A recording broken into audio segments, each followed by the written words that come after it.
구독자 여러분 안녕하세요. 블랙입니다. 오늘은 마이너스 금리 발언 2차 대공황의 시작일까? 아니면 기회일까? 라는 제목으로 영상을 시작해 보겠습니다. 간밤에 미국 증시를 먼저 살펴보겠습니다. 다우지수는 마이너스 2.17% 하락, 나스닥은 마이너스 1.55% 하락, S&P 500 지수는 마이너스 1.75% 하락했습니다. 그리고 S&P 500 안에서 상승률 상위 종목을 살펴보겠습니다. 상승률 상위 종목에 공통점이 하나 있습니다. 데이터 업체인 이키닉스, 게임 업체인 블리자드, 여러분이 아시는 넷플릭스, 아마존 이런 것들 다 무슨 회사죠? 맞습니다. 요즘 뜨고 있는 언택트 관련주입니다. 즉 증시가 마이너스 2% 정도 하락을 했지만 언택트 종목은 꾸준히 강세를 보이고 있다는 것입니다. 그럼 여러분은 어떤 생각을 해야 될까요? 미국에서 언택트 관련주가 강세를 보였기 때문에 오늘 한국 역시 언택트 관련주가 강세를 보이겠구나 이런 생각을 해야겠죠. 만약에 전날 미국에서 은행주가 강세를 보였으면 오늘 한국에서 은행주 역시 강세를 보일 가능성이 매우 큽니다. 저는 날마다 증시가 시작하기 전에 멤버십 게시판을 통해서 미국 증시의 상황, 강세 섹터, 한국 증시 전망, 한국 증시 대응 전략 이런 것들을 소개해드리고 있습니다. 그리고 이러한 것들을 여러 구독자님들과 함께하고 싶다 이런 생각을 하고 있는 찰나에 구글에서 이런 연락이 왔습니다.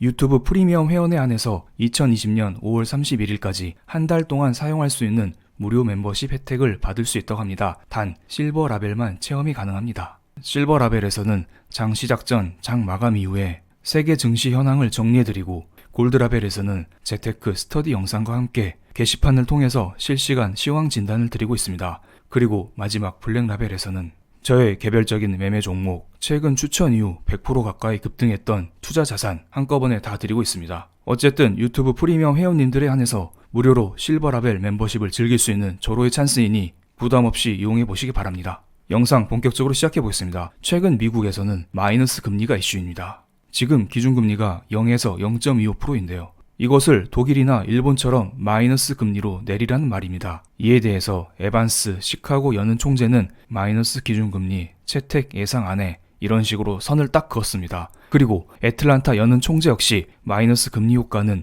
약한 정책 수단이라고 언급을 했습니다. 여러 연준 위원들은 마이너스 금리보다는 차라리 지금 상태에서 양적 완화 규모를 더 키워서 경기 부양에 힘쓰는 게 낫지 않냐라는 의견을 제시하고 있습니다. 이에 대해서 트럼프 대통령은 계속해서 마이너스 금리를 강요하고 있습니다. 도대체 트럼프는 왜 이렇게 무리한 정책을 요구할까요? 현재까지 이번 회계 연도 적자는 1조 4,800억 달러로 전년 동기 5,310억 달러에 비해 급격히 늘었다고 합니다. 거의 3배 늘었죠. 미국 행정부의 재정 적자는 거의 다 국채로 이루어져 있습니다. 즉 정부에서 연준이나 투자자에게 채권을 발행하고 달러라는 목돈을 받습니다. 그러면 정부는 계속해서 연준과 투자자에게 채권 금리에 해당되는 이자를 제공해야 합니다. 그런데 이 채권 금리는 기준금리와 연동이 되어 있습니다. 기준금리가 떨어지면 채권 금리 역시 자동으로 떨어집니다. 물론 금리 인하 초창기에는 채권 금리가 금리 인하를 선반영해서 채권 금리가 먼저 떨어지는 경우도 많습니다. 어쨌든 마이너스 금리를 채택하면 정부 입장에서 연준이나 투자자에게 제공해야 될 이자 부담이 확 줄어드는 것은 확실합니다. 지금 트럼프 대통령은 올해 재선을 앞두고 있습니다. 그런데 지금 코로나 사태로 경제가 많이 망가졌죠. 그럼 어떻게 해야 될까요? 트럼프는 보다 적극적으로 국채를 찍어내어서 경기를 부양하는 데 힘쓸 거라 봅니다. 지금 2.2조 달러 경기 부양책, 2조 달러의 인프라 대책 이런 것들 많이 나오죠. 이 돈 다 채권을 발행해서 나오는 돈입니다. 그렇기 때문에 재선이 시급한 트럼프 대통령 입장에서는 채권을 많이 찍어낼 수밖에 없습니다. 그렇게 되면 당연히 연준과 투자자에게 제공을 해야 될 이자가 많아지겠죠. 그래서 결국 트럼프 대통령은 마이너스 금리를 주장하고 있는 것입니다. 그런데 어제 파월 연준 의장은 피터슨 국제경제연구소 강연에서 미국 경제 회복 속도가 원하는 것만큼 빠르지 않을 수 있다는 인식이 강화되고 있다며 향후 경제 상황에 대한 우려를 표한 가운데 마이너스 금리를 고려하지 않고 있다고 강조했습니다. 트럼프 대통령과 생각이 다릅니다.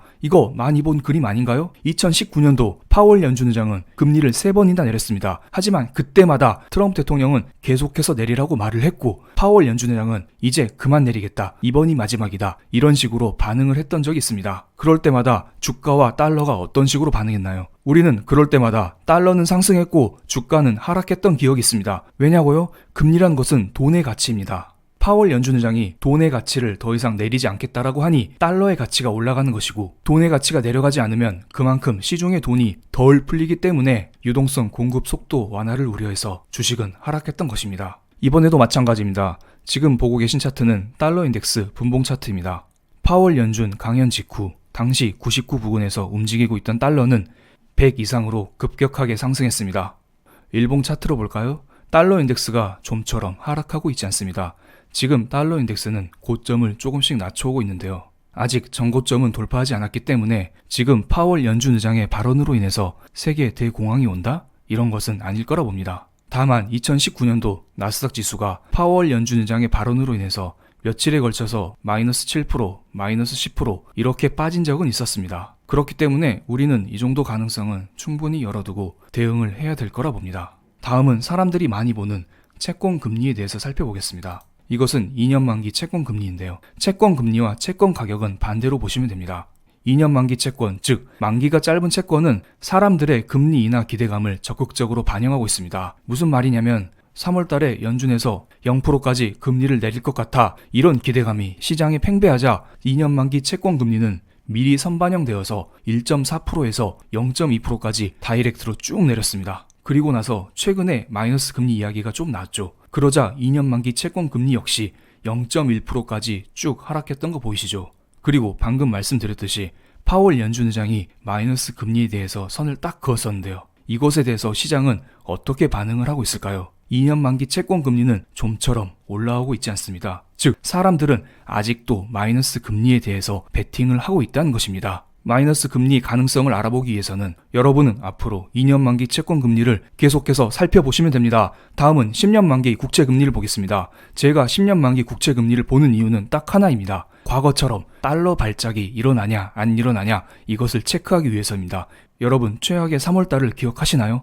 그때 난리가 아니었습니다. 채권, 금, 주식에서 돈이 빠져나가서 사람들은 다들 달러만 샀습니다. 그때 당시 사람들은 달러에 미쳐 있었습니다. 그때 당시 10년 만기 채권 금리를 보면 0.3%에서 1.3%까지 급등을 했었습니다. 엄청나죠? 이게 무슨 말이냐? 채권 금리가 상승했다. 이것은 곧 채권 가격이 하락했다는 말입니다. 즉, 사람들은 이때 당시 채권을 팔고 모두 달러를 샀다는 것입니다. 그렇기 때문에 우리는 앞으로 채권 금리의 상승, 이러한 채권 발작이 나타나는지 안 나타나는지 꾸준히 체크할 필요가 있습니다. 지금 상태를 보세요. 간밤에 채권 금리는 하락했습니다. 즉, 채권 가격은 상승했다는 것입니다. 어제 주식이 2% 정도 하락했죠. 그렇기 때문에 사람들은 주식에서 돈을 빼서 채권을 샀다고 이렇게 해석을 할 수가 있습니다. 지금 상태는 3월달처럼 대공황 전조 증상이 아니에요. 그냥 주식이 내리고 채권이 오르는 그러한 자연스러운 현상을 반영하고 있습니다. 그럼 금 차트를 보겠습니다. 금은 달러와 반대로 움직이죠.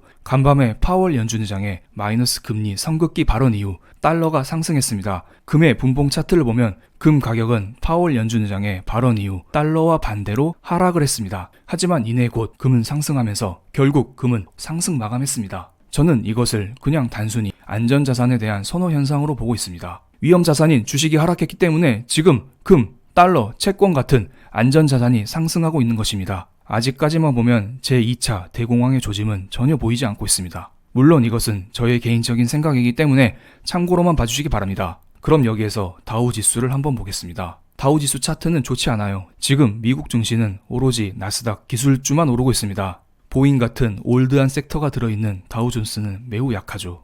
5월 12일 날 다우 지수는 모든 이평선을 다 깨고 종가 23,764포인트로 마감했습니다. 여기 보시면 5일선, 21선, 61선 모두 다 뭉쳐있는 것을 알 수 있는데요. 5월 12일 기준으로 모두 다 깨버렸습니다. 그리고 5월 13일 더욱더 큰 문제가 발생했습니다. 다우지수는 시가부터 모든 이평선 아래에서 시작을 했습니다. 그리고 애누리 없이 쭉 아래로 미끄러졌습니다. 이제 5일선, 21선, 61선 이러한 모든 이평선들이 저항대로 자리 잡고 있는데요. 이것을 돌파하기 위해서는 새로운 호재가 나와야 된다고 봅니다. 나스닥 지수는 그나마 양반이에요. 나스닥은 1.55% 하락 마감했지만 여전히 추세는 살아있습니다. 지금 생명선인 21선을 지지받으면서 우상향을 그리고 있습니다. 그런데 지금 다우 차트가 매우 좋지 않죠. 그래서 만약 추가적으로 다우 지수가 하락을 한다면 나스닥 기술주의 상승세 역시 꺾일 가능성이 매우 큽니다. 그렇게 되면 우리는 코로나 관련주인 바이오나 언택트 이런 쪽으로 집중 매매를 해야 될 거라 봅니다.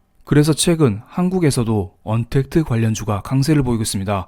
대표적인 게 네이버와 카카오가 있죠. 네이버 차트입니다. 5일선을 타고 아주 예쁘게 우상향하는 모습을 그려주고 있습니다.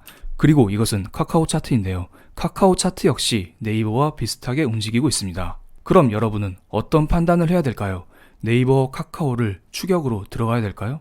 아닙니다. 네이버와 카카오의 주가 흐름을 보고 만약에 네이버와 카카오의 강세가 계속해서 이어진다면 우리는 이와 관련된 언택트 관련주를 매매해야 됩니다. 언택트 테마주는 게임, 보안, 전자결제, 5G 이런 쪽이 많이 있습니다. 참고하셔서 매매하시기 바랍니다. 그래서 우리는 늘 네이버와 카카오의 주가를 계속해서 주시를 해야 됩니다. 이런 와중에 2차전지 같은 틈새 섹터를 노려야겠죠. 그리고 이 글은 이틀 전 5월 12일 날 멤버십 게시판에 써드렸던 내용의 일부를 발췌한 것입니다. 추가적으로 자리를 잡아가고 있는 섹터는 반도체와 2차전지입니다. 스윙 매매하실 분은 참고하셔서 매매하시기 바랍니다. 그리고 나서 어제 5월 13일 2차전지 관련주가 대거 폭등했습니다. 아무거나 잡았어도 10% 이상 수익이 났었습니다. 이런 식으로 우리는 언택트 관련주를 중점적으로 매매하면서 차트가 좋아 보이는 몇몇 섹터를 스윙으로 잡아가면서 성공 투자하시기 바랍니다. 너무 세계 대공황 온다고 쫄지 마시고요. 여러분 경계하되 쫄지 맙시다. 그럼 오늘 영상 여기에서 마치겠습니다. 감사합니다.